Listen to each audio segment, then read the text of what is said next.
그러면 신동우 의원님 질의해 주시기 바랍니다. 서울 강동갑 출신 신동우 의원입니다.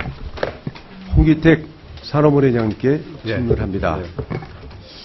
순수 정치금융을 분리하고 산업은행을 민영화해서 세계적인 투자은행으로 만들겠다는 지난 정부의 야심찬 계획이 결국 수포로 돌아가고 원래대로 합치자는 정책이 새로 발표가 됐습니다.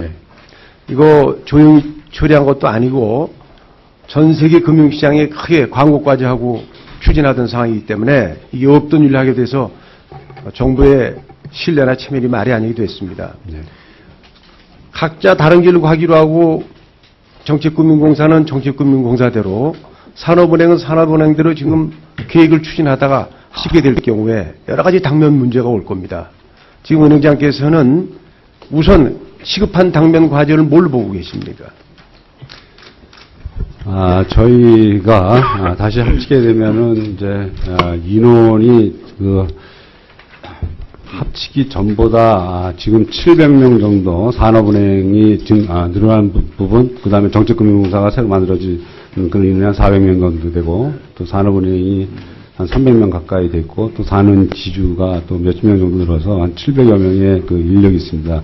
그래서 인력이 합치게 되면 이제 재배치가 필요하게 됩니다. 그래서 저희는 일단 그 재배치는 지금 저희가 이제 지점이 82개를 국내 지점을 가지고 있는데 국내 지점의 그 인원을 재조정을 하고. 자, 근데 지금 보고서에 보면은 인위적 구조 조정은 안 하겠다 이렇게 못 박으셨다면서요. 그러면 이게 참 안 할 수도 없고 할 수도 없나 어려운 상황에 직면할 겁니다. 안 하게 되면은 가뜩이나 지금 재정 입법은 쉽지 않은데 재무구조가 어렵지 않겠어요? 저희가 이제 그 법에 따라서 이제 고용 승계를 해야 되기 때문에. 알겠습니다. 정규직은 저희가 고용 승계를 하고. 이번에 발표된, 알겠습니다. 이번에 발표된 정치금융 역할 재정립 방안에 따르면 일단 지금 소매금융은 현 수준 유지하면서 점점 축소하는 걸로 돼 있어요. 그렇죠? 그렇습니다. 자, 이렇게 되면은 지금까지 머릿속에 잊어버렸던 정치금융이 주요 과제로 넘어옵니다. 궁극적으로 그럼 산업은행의 모습을 정책금융과 일반 사업금융의 비율을 몇 대 몇으로 비중을 어떻게 하는 것이 바람직하다고 머릿속에 지금 그리고 계세요?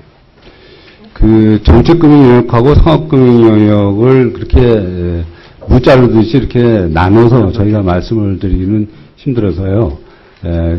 이 정책금융 영역을 이제 강화를 하지만 그와 동시에 이제 저희가 일반적으로 이제 외국 금융회사에서는 이제 상업금융 영역에 속하는 그런 그 IB라든지 그런 그 측면에 있어서는 저희가 그 부분도 또 강화할 예정이 있습니다. 그래서 그 비율로다가 제가 몇 대 몇이다 이렇게 말씀드리기 힘들고요. 정책금융 역량 강화와 동시에 또 이 상업금융 영역도 저희 국내 금융사하고 경쟁이 되지 않는 그런 영역에 대해서는 외국금융과의 영역도 좀 강화할 그래도 수장으로서 그 개념은 잡혀야지 방향이 잡히지 않겠어요? 지금 실무진들이야 각자 자기 속한 조직에서 움직이면 되지만 크게 밑그림을 어떻게 가져가겠다, 정책금융의 비중을 어느 정도 두겠다, 이거 나와야지. 없다면은 지금 걱정인데요?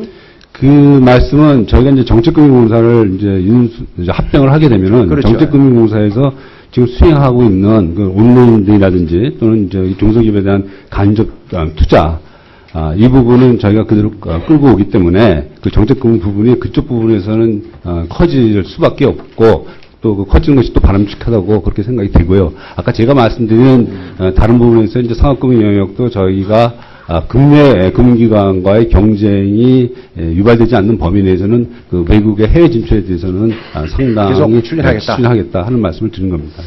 보고서에서도 언급을 하셨지만은 이제 정치금융의 국회 논의 과정을 거쳐서 법이 바뀌게 되면 정치금융의 맏형 역할을 하시게 될 겁니다. 그래서 물론 정치금융이란 말도 이 역할이 사실은 경제 상황이나 금융시장 변화에 따라서 바뀌어야 합니다. 지금 은행장께서 생각하시는 정책금융의 개념, 이걸 좀 제가 묻고 싶습니다. 지금 세계적인 불경기 여파로 우리 국내 많은 분야의 기업들이 어려움을 겪고 있습니다. 특히 뭐 건설이라든가 특히 해운업 같은 거 이런 등등의 기업들이 어려움 시달리고 있는데, 자, 이런 상황을 이제 제가 그 개념을 묻는 겁니다. 다른 상업은행들처럼 시장의 눈높이에서 지켜보면서 대응할 건지 네. 아니면은 산업은행의 재무건전성보다는 국가 경제 차원에서 선제적으로 대응해서 정책적 지원을 여부를 판단할지 예. 어떤 개념을 정책금융을 머리에 염두에 두고 계십니까? 저희가 그 일시적 유동성 위기를 겪고 있는 그러한 기업들에 대해서는 특히 이제 지금 말씀하신 해운이라든지 건설이라든지 조선 또는 일부 철강 업체에 대해서는 회사채 그 안정화 방안을 통해 가지고 그 회사채를 차환을 심사를 통해서 차환을 해주는 그런 안전판 역할을 하고 있고요. 그리고 좀 말씀하신 지금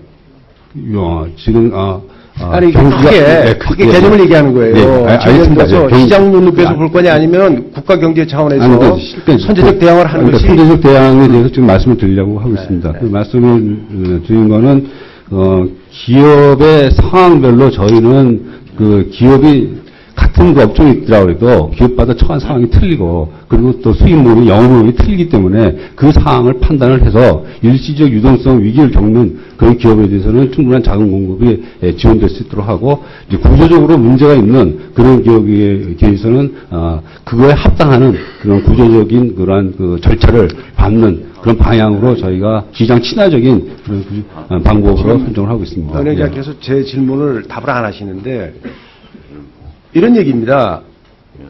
자, 국가 경제에 영향을 줄 만한 큰 분야에 지금 어려움이 오고 있다. 우리 조직의 산업은행의 재무구조의 건전성 이걸 더 지켜야 될 거냐?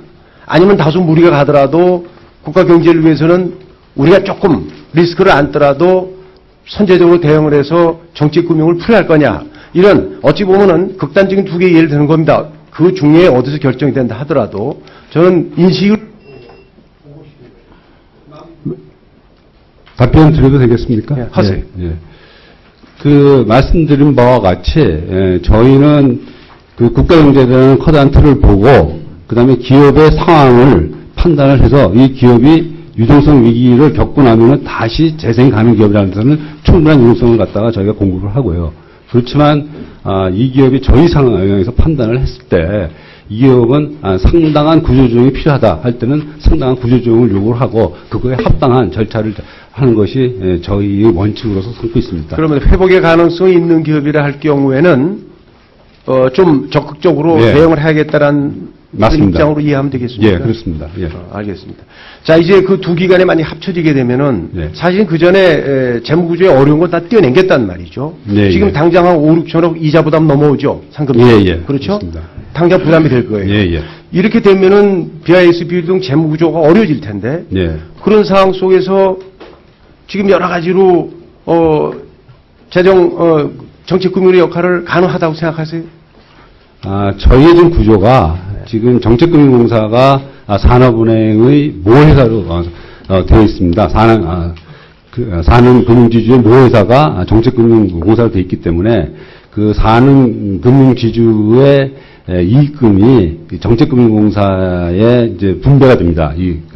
그렇게 해서 지금 연간 정책금융공사가 이자 부담이 한 6천억 정도 정책금융공사에 있는데 그 부담을 산업금융지주에서 추정금을 통해서 배당금을 통해서 하고 있습니다. 그래서 지금 형태도 사실은 크게 우리가 공모금이라는 거를 크게 이렇게 같이 보면서 연결해서 보면은 실제 내용은 크게 달라질 것이 없다고 생각됩니다. 그래서 산업은행도 지금 하는 범위 내에서 그 업무 수행이나 이런 데서는 큰 다르게 제약이 받는다고 생각되지는 않고요. 그리고 BIS 비율에 관해서 조금 이건 자세한 설명이 필요한데 좀 시간이 드는데 제가 말씀을 드려도 되겠습니까?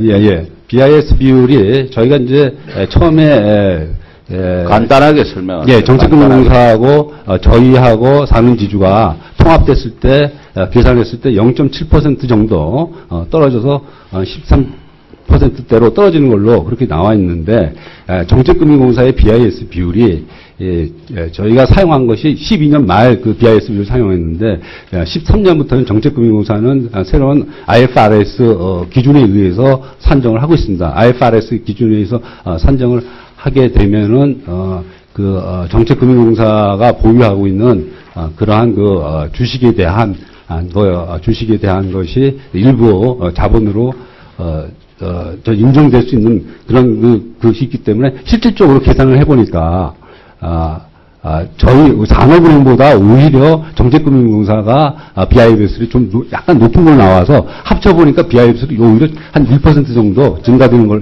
그 말씀을 드립니다. 예, 알겠습니다. 예, 수고하셨습니다.